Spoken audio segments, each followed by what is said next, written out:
Bueno, capítulo 3 de Colosenses. Lo que vamos a ver en este capítulo es cómo responder a la obra de Jesús. No solamente quién es Jesús, qué hizo por nosotros.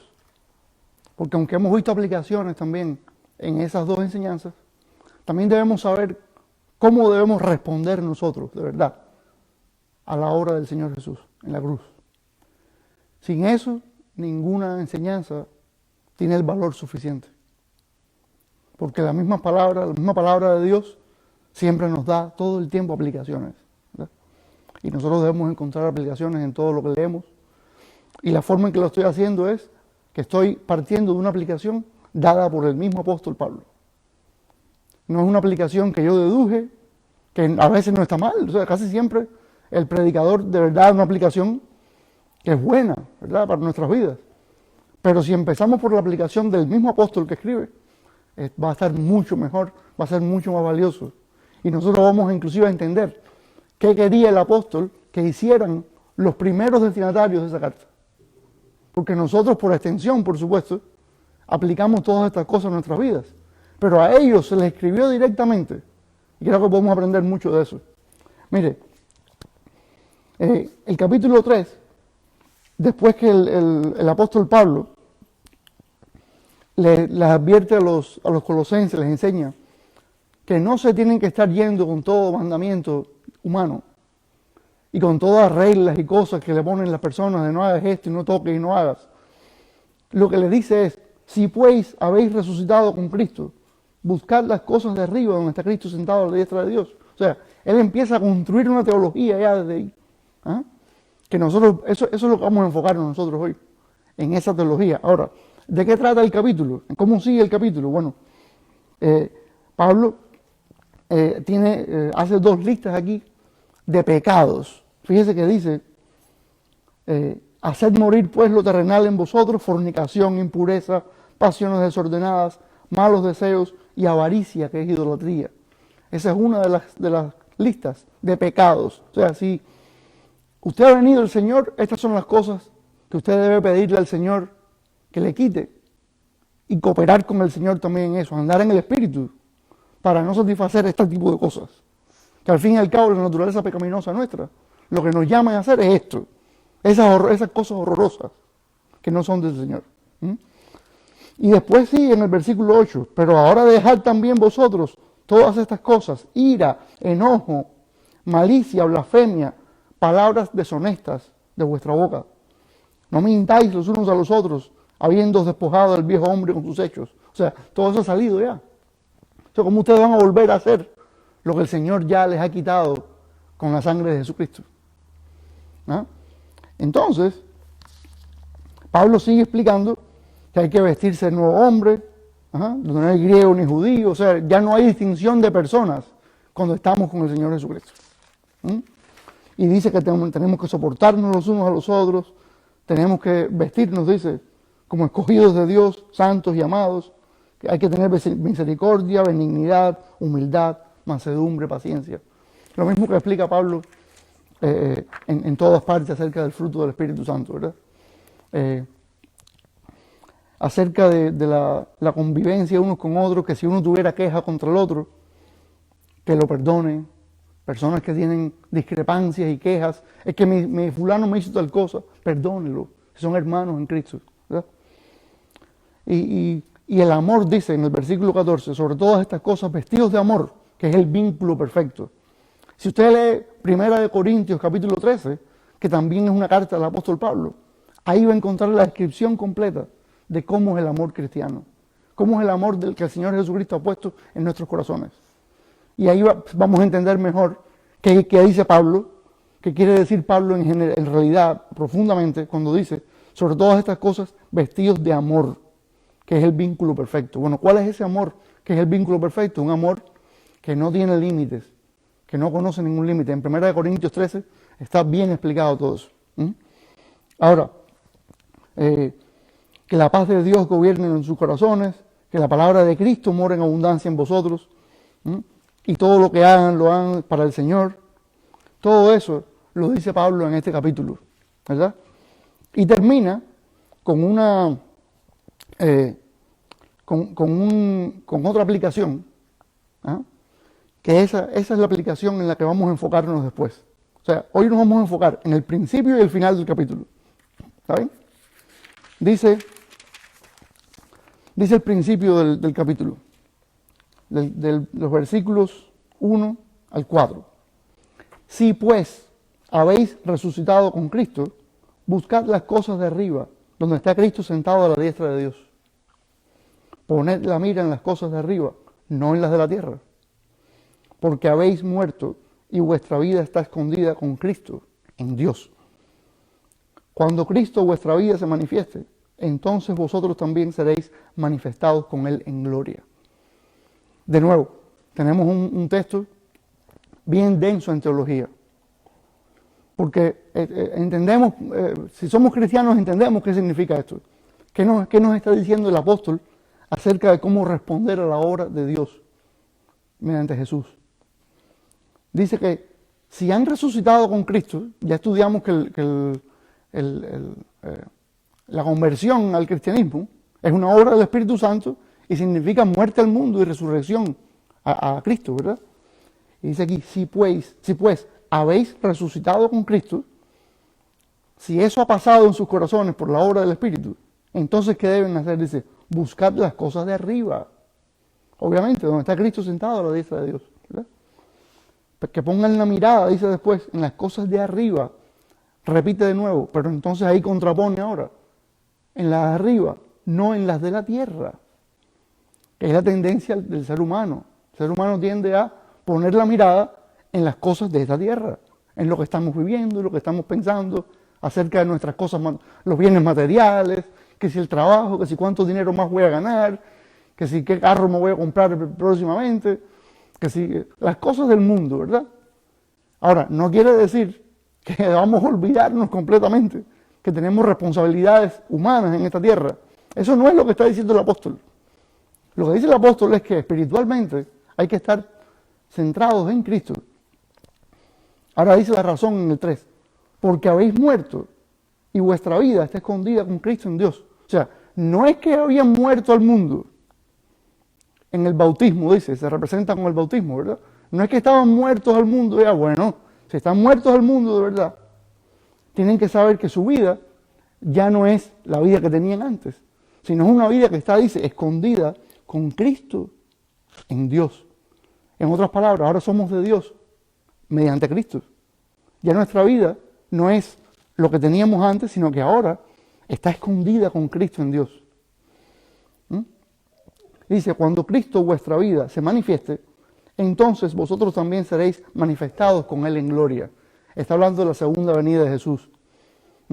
Cuando Cristo se manifieste, cuando Él venga de nuevo, entonces nosotros también vamos a estar, o sea, vamos a ser transformados a la imagen de Él, ¿verdad? De una vez ya, finalmente. Vamos a estar con Él no solo espiritualmente, sino también físicamente. Es un cambio que va a ocurrir ahí, espiritual, y eso es lo que nos va a suceder, ¿verdad? Ahora, hay dos enseñanzas doctrinales que yo quisiera, en las que quisiera hacer énfasis, según estos 4 versículos, que ya he explicado por encima, pero quisiera profundizar un poquito más. Dice, la primera enseñanza es que debemos poner la mirada en Jesús. Esa es una de las formas en que debemos responder a la obra de Jesús en la cruz. Es poniendo la mirada en Él. Fíjese que dice, poned la mira en las cosas de arriba, no en las de la tierra. O sea, el ser humano siempre tiene dos opciones, sobre todo si ya hemos resucitado con Cristo. Podemos poner la mirada, en las cosas de aquí abajo, o podemos decidir poner la mirada en las cosas de arriba. ¿Y por qué en las de arriba? Porque dice que ahí está Cristo sentado a la diestra de Dios. Y dice, cuando Cristo, vuestra vida, eso es otra enseñanza, pero en otras palabras, Cristo es todo nuestro ser. Él es todo lo que tenemos, con Él andamos, a Él lo seguimos. Él nos rescató de la vida antigua, perdonó nuestros pecados, nos hizo, a través de Él nos convertimos en hijos de Dios. hemos sido adoptados por el Señor como hijos, cuando no lo merecíamos. Entonces, así las cosas, tenemos la opción de buscar las cosas de abajo o las cosas de arriba. ¿En qué vamos a concentrarnos los creyentes? ¿En el mundo tangible, en lo que tocamos todos los días, en lo que vemos? No, hay cosas de ese mundo que tenemos que atender, que no tenemos que estar desatendiendo. Bueno, mi casa, que se ensucie total. Se me rompió la llave del lavamanos, no importa, deja eso. Esas son las cosas de abajo, hermano. Olvídese de eso, no se preocupe por eso. Oiga, el carro tiene un ruido que yo no sé qué, bueno, no importa, el carro son cosas, las cosas de abajo, eso no importa. El problema mío es enfocarme en lo de arriba, no en lo de abajo. Mira, ya mi ropa tiene huecos, ya no tengo que comprar. No. Las cosas de arriba, esas no. Ven cómo podemos malinterpretar las cosas. No es lo que está diciendo el apóstol. Lo que está diciendo el apóstol es, no idolatren las cosas de este mundo. Esa es la enseñanza inclusive del Señor Jesucristo. ¿Se acuerdan cuando el joven rico le dijo, ¿qué hago para tener vida eterna? Y le dijo, tienes que ser, bueno, le dio todos los mandamientos, ¿verdad? Pero excluyó la parte de la idolatría. No le dijo nada. Al final le dijo el joven rico, maestro, todas esas cosas las he hecho desde joven. Y yo, ok. Entonces, agarra todas tus cosas, véndelas y dáselas a los pobres y sígueme a mí. Dijo, no. Y dice que se puso muy triste. ¿Por qué? Porque tenía muchas posesiones, muchas cosas. Entonces, no quiere decir ahora que yo me desocupe de todas las cosas que Dios ha puesto en mis manos. Porque si Dios le proveyó a usted un carrito en que moverse, si Dios le proveyó una casita en que vivir, ¿dónde vivir? Si le proveyó ropa para ponerse, ¿por qué no preocuparse por esas cosas? Es que Dios se las dio. ¿Para qué? Para satisfacer sus necesidades, en esta tierra. Y por eso es que Jesús dice, Mateo 6:33, busquen primeramente el reino de Dios y su justicia, y las demás cosas vendrán por añadidura. Por añadidura. ¿Qué quiere decir? No, es que a ustedes no les hace falta esas cosas. No. Sí les hace falta, pero vendrán por añadidura. No es que tengan que estarla persiguiendo todo el tiempo. Entonces, poner la mira en las cosas de arriba no quiere decir que yo me voy a desocupar de las cosas de abajo. Pero si uno se ocupa demasiado de las de abajo, hasta el punto en que se desocupa de las de arriba, esa es idolatría, sobre todo con el dinero. Fíjese que lo dice. Aquí fíjese que dice, ¿cuál es el versículo que lo acabo de leer? El 8, el 5, ¿verdad? Y la avaricia es idolatría. O sea, la avaricia está entre una de esas cosas que tenemos que hacer morir. ¿Y por qué? Porque es que es idolatría. La avaricia quiere decir el dinero es lo importante, el Señor está en un segundo plano. El Señor no va a aceptar que nosotros lo pongamos en un segundo plano. Él no se va a quedar tranquilo con eso. Si es que de verdad somos hijos de Dios, Él no se va a quedar tranquilo con que usted y yo le digamos, Señor, siéntate en el asiento trasero, como dicen, el asiento atrás, porque yo soy el que, yo voy a encargarme de esto. Ahora, si yo tengo un problema, yo te digo para que tú me ayudes. Entonces, no es así como funciona. No es así como funciona. Nuestra mirada debe estar en las cosas de arriba, no en las de la tierra. Ahora, también aprendemos de aquí que debemos esperar la segunda venida de Jesús. Debemos esperar la segunda venida de Jesús. Fíjese que dice, cuando Cristo, vuestra vida, se manifieste, entonces vosotros también seréis manifestados con Él en gloria. Es lo que hablaba anteriormente. Cuando Cristo vuelva, ya finalmente estaremos unidos con Él. Y entonces ya tendremos un cuerpo glorificado, parecido al de Él. Estaremos en su presencia, con el Padre, juntos, ¿verdad? A eso es lo que tenemos que pensar nosotros. De nuevo, no quiere decir que yo pensando en Jesús todo el tiempo, eso quiere decir que no deba pensar en otras cosas. No. Es que mi vida espiritual es ahí donde se enfoca. Y es una lástima, ahí sí lo voy a explicar. Es una lástima que muchos cristianos estemos hoy por hoy pensando en todo tipo de cosas y evaluando todas nuestras situaciones de acuerdo a lo terrenal y no tengamos la mente puesta en que el Señor vuelve por nosotros. Él va a venir de nuevo por nosotros. Entonces, ¿cómo podemos pensar en toda clase de problemas que podemos tener? Es verdad, los tenemos. No queremos ocultar eso. Eso es un hecho. Los problemas que tenemos, las enfermedades que podemos padecer, las cosas que suceden en esta vida, tribulaciones que tenemos, todo eso existe. Ahora, eso no quiere decir que tengamos que tener la mirada puesta en eso, como decía en la otra enseñanza, sino que nuestra mirada debe estar puesta en Cristo. ¿Por qué? Porque es que Él vuelve, Él va a venir. Y nosotros fuimos salvos espiritualmente aquí para un día, después que se complete este proceso de santificación, porque el Señor nos está transformando cada día más a la imagen de Él. Y cuando se complete eso, cuando llegue el momento que el Señor decida, pues Jesucristo vuelve por nosotros. Y ahí sí vamos a ser transformados completamente ya. Y ahí sí vamos a experimentar eso. Lo que es estar así con Él, de verdad. No es espíritu solamente, sino también físicamente vamos a tenerlo ahí. Si no pensamos que eso es una cosa maravillosa y que es increíble para las personas no espirituales, los que no han creído en el Señor Jesucristo, ya esta gente habla toda una ensarta de locura. ¿Qué locura tan grande hablan ellos? Que ellos van a estar con Jesucristo, dicen. Y que van a tener un cuerpo parecido al de Él, inclusive. Es que todo eso lo dice la Biblia. O sea, cuando Él se manifieste, también nosotros nos manifestaremos en gloria. Y tenemos que entender que, como dice la palabra, que Cristo es el primogénito de toda la creación nueva, es que cuando Él murió y resucitó, eso representa también lo que experimentamos nosotros espiritualmente. Pues morimos espiritualmente y resucitamos con Él espiritualmente.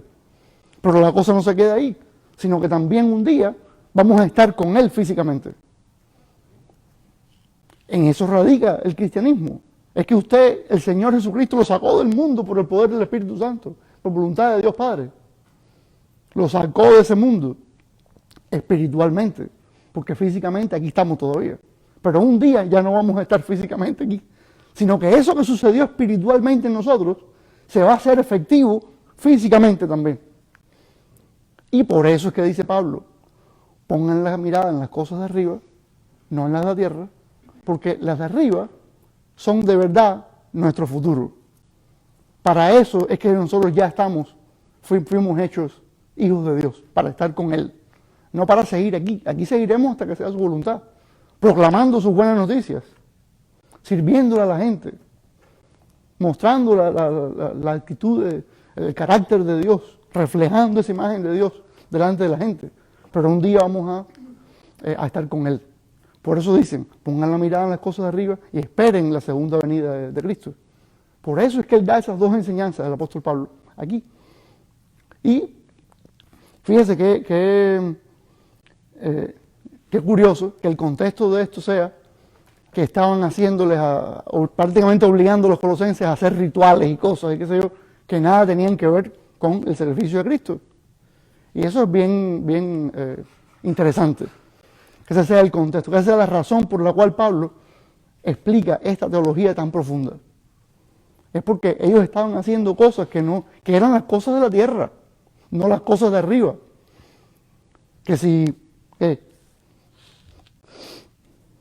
Fíjese que dice el 20, el 20 del capítulo 2, pues si habéis muerto con Cristo en cuanto a los rudimentos del mundo, ¿por qué, como si vivieseis en el mundo, os sometéis a preceptos tales como no manejen, ni gusten, ni aun toques, en conformidad a mandamientos y doctrinas de hombres, cosas que todas se destruyen con el uso? O sea, están poniendo su mirada y sus acciones en cosas que perecen, cosas que pasan. Eso no es lo eterno, no es lo eterno.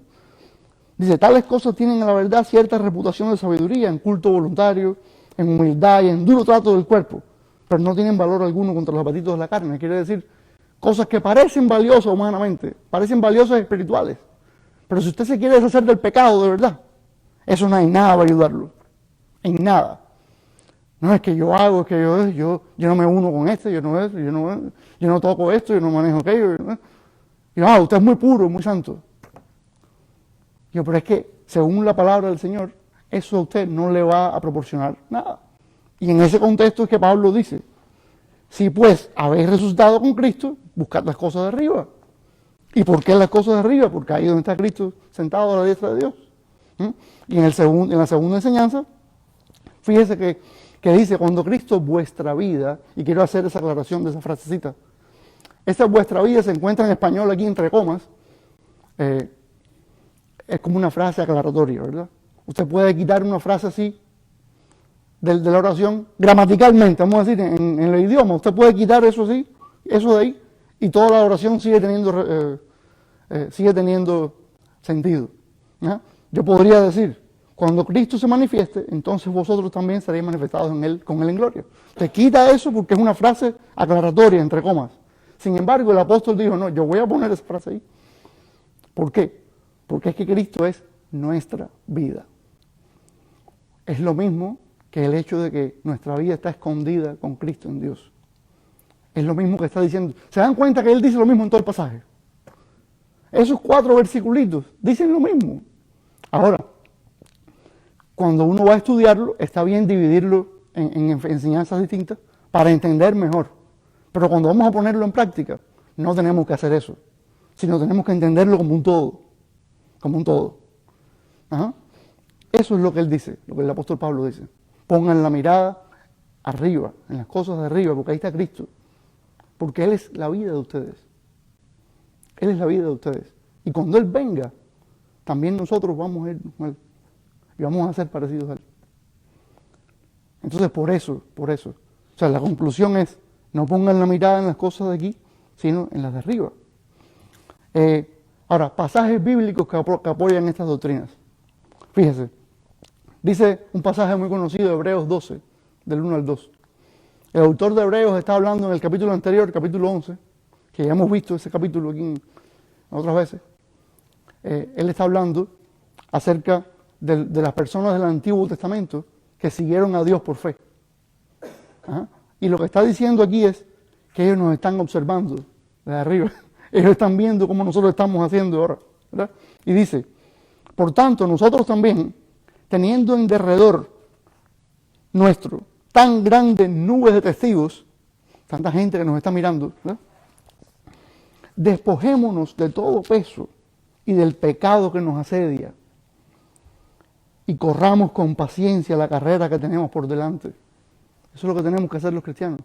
El pecado para afuera. Y seguimos la carrera cristiana con paciencia. ¿Verdad? Ahora dice, puestos los ojos en Jesús. No es lo mismo que dice Pablo en Colosenses. Lo mismo. Puestos los ojos en Jesús. El autor y consumador de la fe. Es que Él es el autor y consumador de la fe.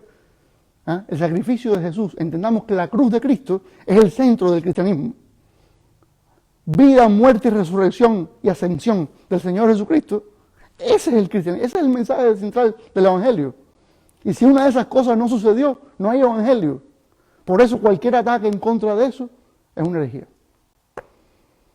No es porque nosotros seamos más santurrones que nadie, ni más conservadores. Pero es que usted no está abierto a otros criterios. Y yo sí, yo estoy abierto a muchos, vamos a decir algunos criterios. Pero el que toca la cruz de Cristo, con todo lo que implica, ese está tratando de desviarnos de la cruz de Cristo. Hay ciertos pasajes en la Escritura que usted puede decir, bueno, quizás significa esto, quizás aquello, pero tenga cuidado con qué pasaje usted hace eso. Porque si usted dice, no, es que Jesús quizás resucitó, quizás no. Por gusto, si no resucitó Jesús, vámonos de aquí que estamos perdiendo el tiempo. Eso no lo digo yo, estoy parafraseando lo que dice Pablo. Si Cristo no resucitó, vana es nuestra fe, dice Pablo. Porque entonces yo no estoy resucitado espiritualmente, dice Pablo, están en sus pecados todavía. O sea, si Cristo no vivió, peor todavía. Y si no murió, estamos en pecado en el sentido de que la muerte de Cristo, la sangre de Cristo es la paga es lo que lavó nuestros pecados. O sea, no hay muerte y resurrección espiritual para nosotros y por tanto no va a haber resurrección física tampoco con Él, y no vamos a estar con Él la vida entera, y nada de esto sucedió. Lo que estamos haciendo aquí es practicando una religión para sentirnos bien nosotros, punto. Pero usted puede sentirse bien y terminar en el infierno, fíjese. Porque ¿cuántas personas no hay así? Es que yo me siento perfecto. Déjame así, que yo me siento bien así. Pero bueno, yo tengo dos opciones. Tengo la opción de decirte la verdad y no te vas a sentir quizás muy bien ahora, porque te estoy confrontando con la verdad. Con tu vida espiritual está siendo confrontada. Pero esa es una opción. La otra opción que tengo es dejarte que te sientas bien y que vayas a parar a las pailas del infierno, como dice un predicador. Un predicador que vino hoy. Y sí, vas a ir a parar al infierno sintiéndote bien aquí. Y esa no es la idea del Señor Jesucristo. Fíjese que hasta tal punto, dice Jesús, que cuando algo en uno lo hace pecar, lo hace caer, es mejor no tener ese. Que si un ojo te hace caer, sácatelo. Si un brazo te hace caer, córtatelo. Es que es mejor entrar ciego o manco al reino de Dios que no entrar. Ahora, sabemos que en ese ejemplo Jesús no está hablando de que nos saquemos un ojo ni nos cortemos un brazo, sino simplemente que todo lo que hay en nuestra vida que pueda acercarnos al pecado y hacernos cometer pecado, simplemente es mejor echarlo a un lado. En pos de esto que dice el apóstol aquí, de que Cristo es nuestra vida, en pos de esa vida que nos espera con Él, es mejor entonces, como dice el autor de Hebreos, correr la carrera pacientemente. Mire, el pecado nos asedia, ¿verdad? Pero es mejor quitárnoslo de arriba. Y por eso dice la palabra, que resistan al diablo y él va a huir. Si la preocupación de ustedes no es el pecado suyo, sino el diablo que lo está acechando, resístalo. Pero aunque lo resiste, con la obediencia al Señor, estar unido al Señor, así resiste al diablo.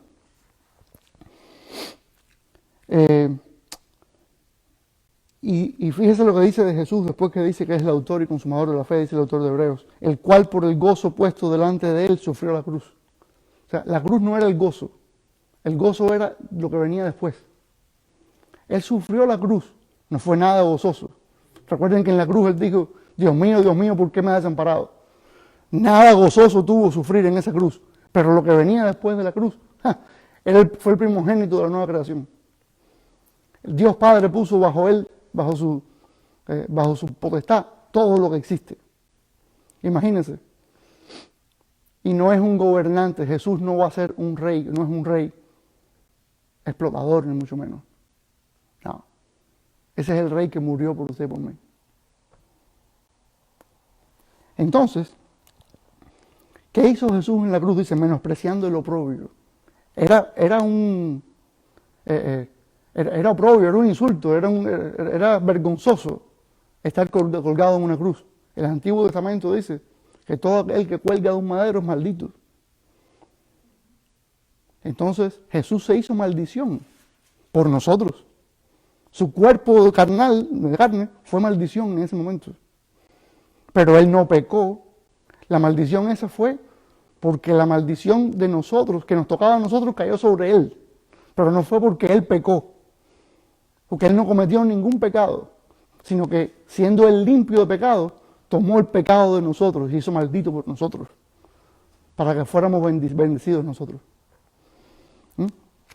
Y después dice, y se sentó a la diestra del trono de Dios.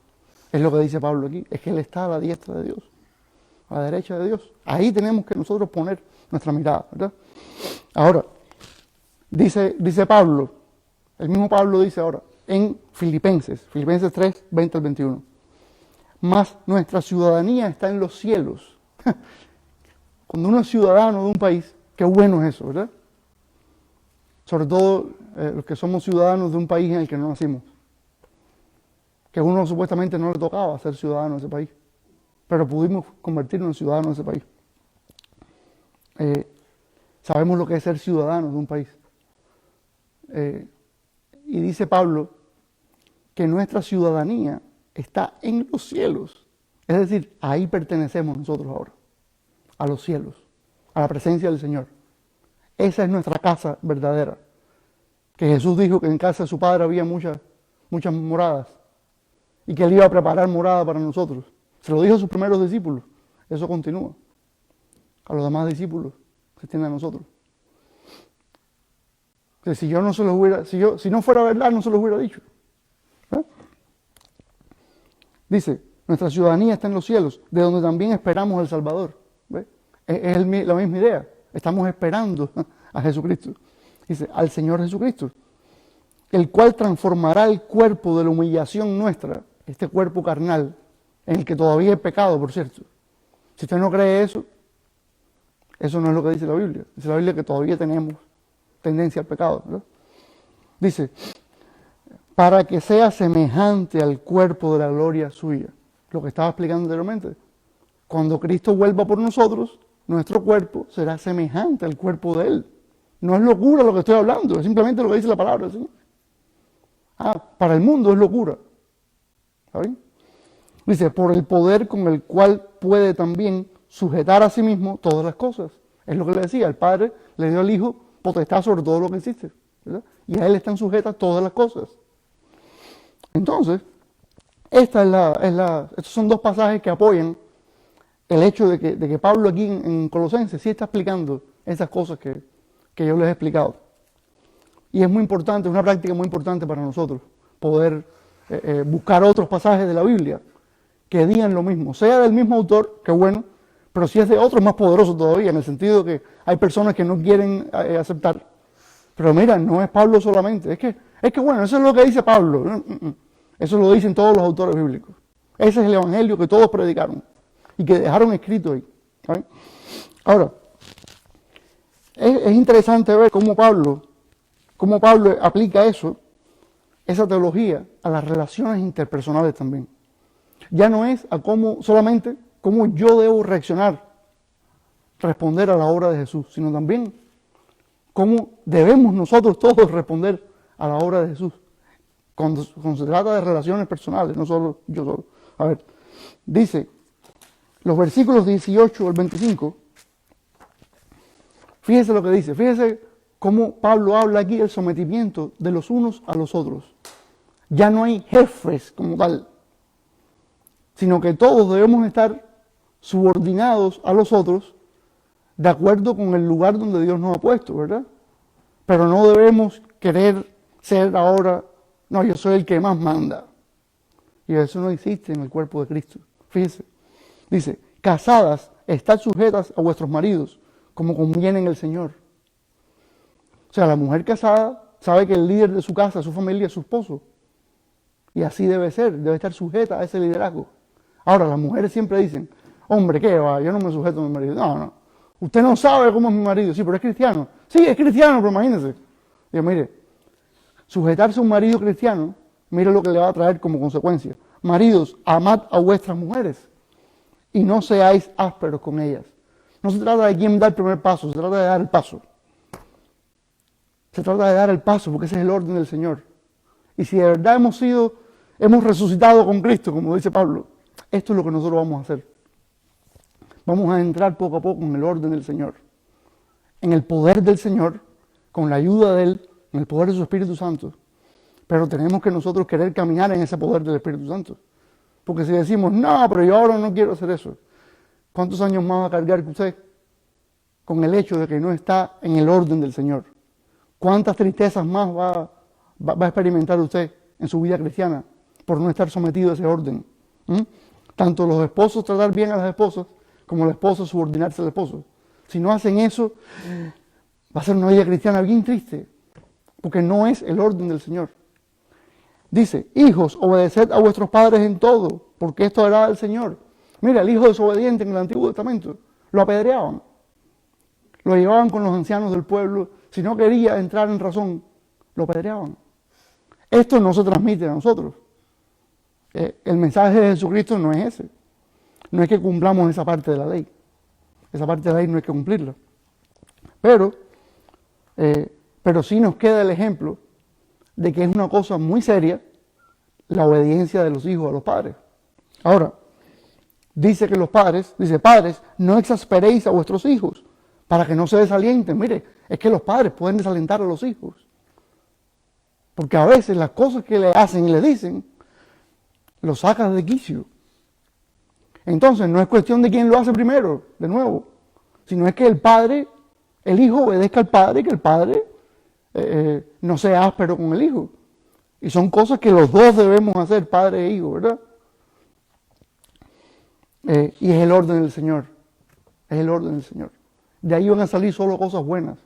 Pero de lo contrario, van a salir solo cosas malas. No tenemos otra. Desgraciadamente para algunos, no hay otra.